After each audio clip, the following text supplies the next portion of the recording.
On the good side naman guys, ito yung mga blessings mga kapiksi, no?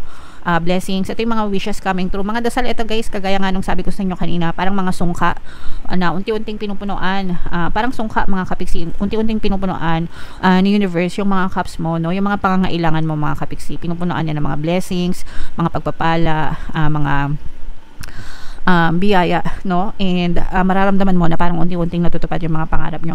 Kung meron kayong mga goals na sinet for 2025 mga kapiksi,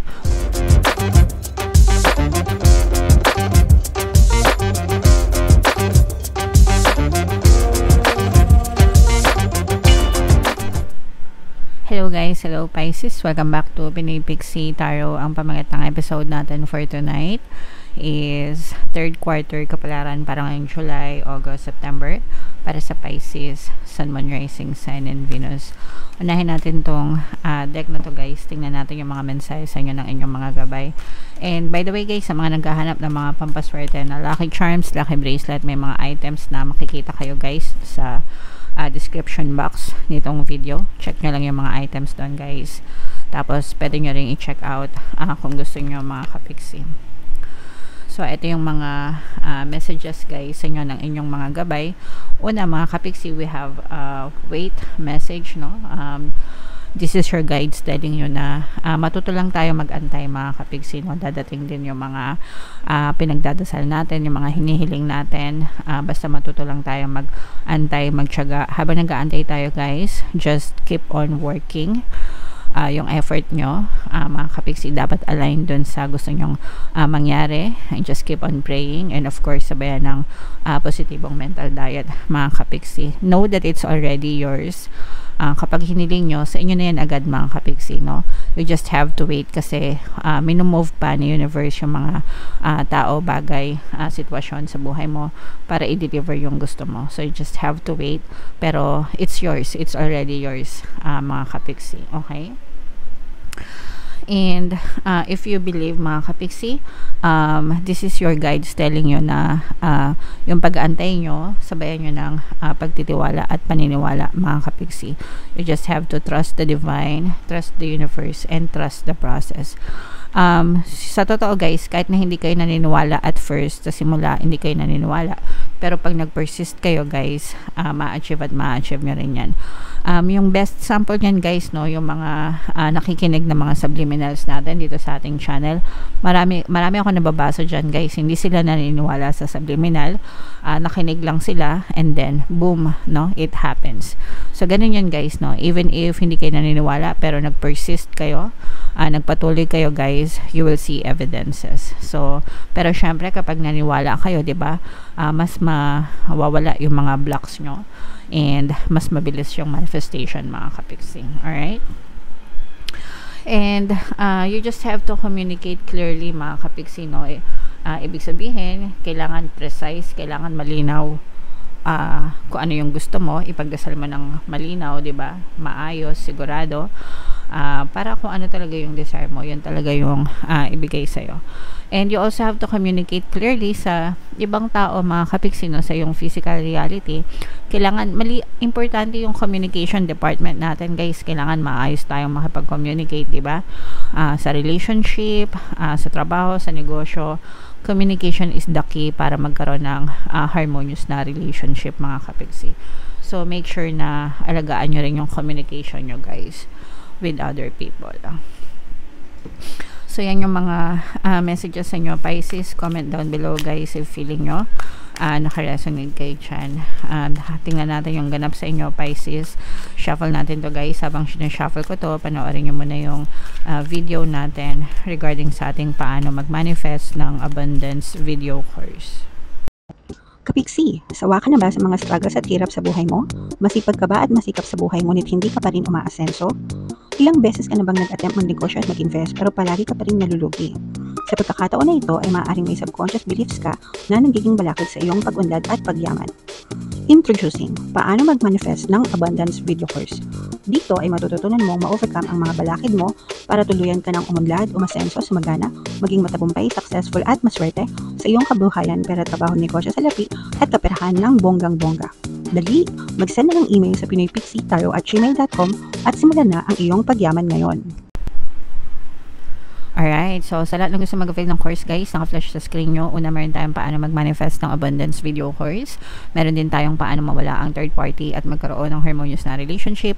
And meron din tayong paano pabalikin si ex, revise breakup. So sa mga interesado guys, mag-send lang kayo ng email sa pinoypixietarot@gmail.com.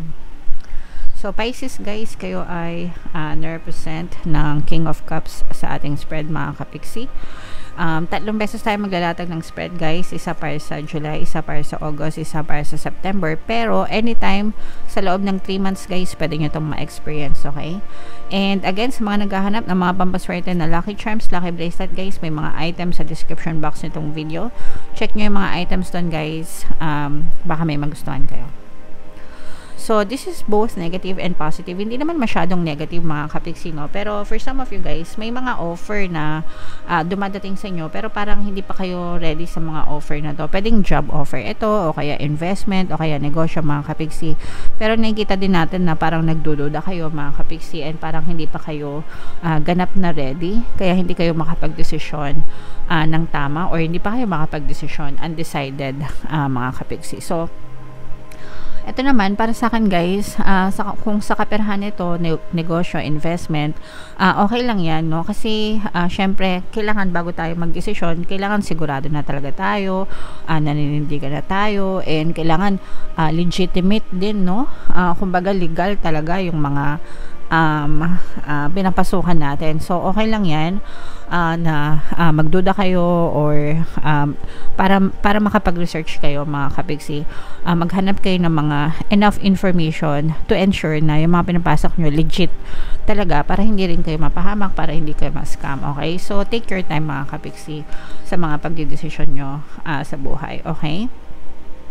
And then, yung iba naman sa inyo guys, nakikita natin yung bonding dito mga kapixie, no? For some of you, maaaring meron travel na maganap sa inyo kasama ng iyong mga family or friends mga kapixie. So, pwedeng mag-abroad yung iba sa inyo. O kaya naman, pwedeng travel abroad guys, o kaya naman travel local. Kahit saan mga kapixie, doesn't matter. Pero nakikita natin na magiging bahagi ito ng bonding moments nyo guys, para mas malalo pa maging matibay yung relationship nyo with your family and with your friends mga kapixie. Dito guys, parang ina-advise din dito na medyo magpahinga kayo, no? Kaya nga may travel, no? Parang medyo magpahinga kayo kasi yung iba sa inyo parang medyo exhausted na. Pag sinabing exhausted guys, yung medyo pagod na, no? Baka sobrang sipag nyo mga kapixie, baka nababurn out na kayo sa mga trabaho nyo or pinagkakakitaan nyo. So it's okay na medyo magpahinga ng konti para makapag-recharge kayo ng energy nyo guys, kasi kailangan din natin mag-recharge paminsan-minsan, okay? So wow, napakaganda. So yung next set of energies naman mga kapixie, latag muna natin mga kapixie. Wow, grabe, grabe siya. So, yeah. So, this is both, again, no, this is both negative and positive mga kapixie. Meron ditong air sign energy guys, Aquarius, Gemini, Libra. For some of you, maaaring may air element kayo sa inyong natal chart, or you may be dealing with another air sign. Ito guys, nakikita natin na medyo nagkakaroon ng problema sa relationship mga kapixie, no? Kung kayo ay meron ng karelasyon guys, partner o specific person, may mga jowa, asawa, boyfriend, girlfriend, ganyan. Nakikita natin na medyo nagpapatong-patong yung mga problema nung iba sa inyo mga kapixie, and medyo sumasakit yung ulo nyo guys, okay? Ibig sabihin yung nagpapatong-patong, parang nagkakaroon kayo ng mga unresolved issues. Ibig sabihin may mga issues kayo na hindi natatapos, hindi nasusolve, tapos nadadagdagan ng mga panibagong problema mga kapixie.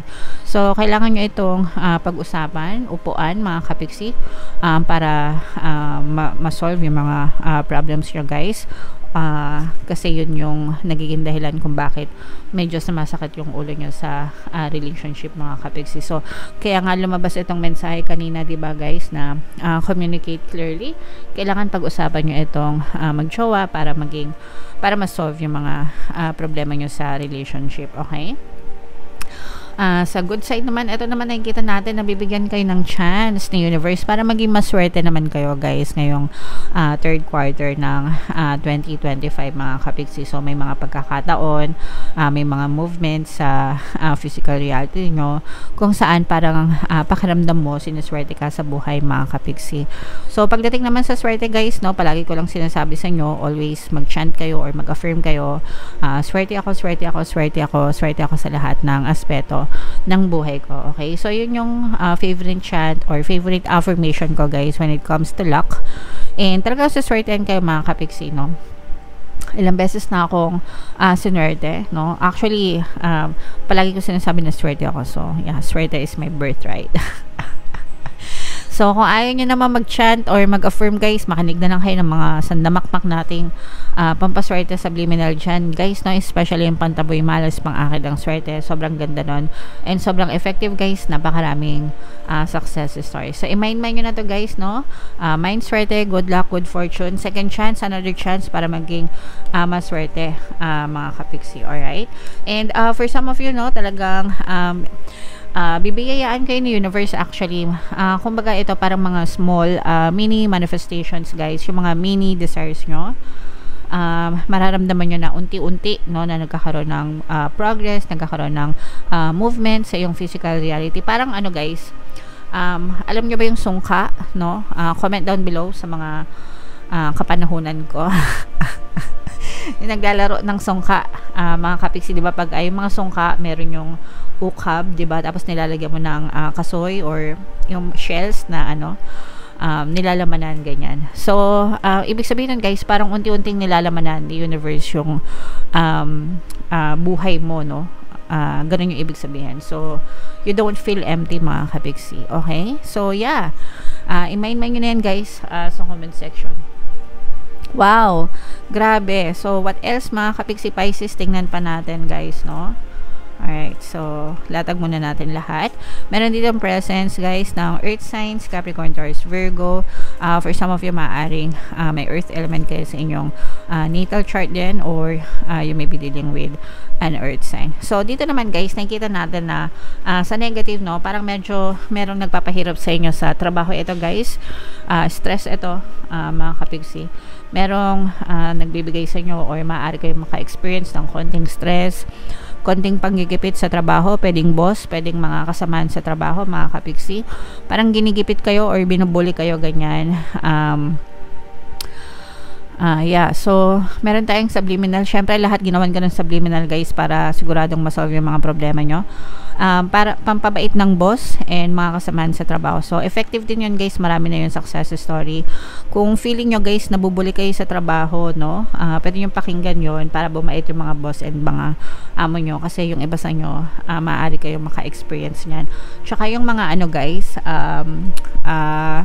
racial discrimination, no, lalo na kung ibang lahi, nasa abroad kayo ganyan, tapos ibang lahi yung mga katrabaho nyo, baka minamaliit kayo mga kapiksi, so kaya kayo nabubuli. Okay, on the good side naman guys, ito yung mga blessings mga kapiksi, no, blessings, ito yung mga wishes coming true, mga dasal ito guys, kagaya nga nung sabi ko sa inyo kanina, parang mga sungka na unti-unting pinupunuan, parang sungka mga kapiksi, unti-unting pinupunuan ni universe yung mga cups mo, no, yung mga pangangailangan mo mga kapiksi, pinupunuan yan ng mga blessings, mga pagpapala, mga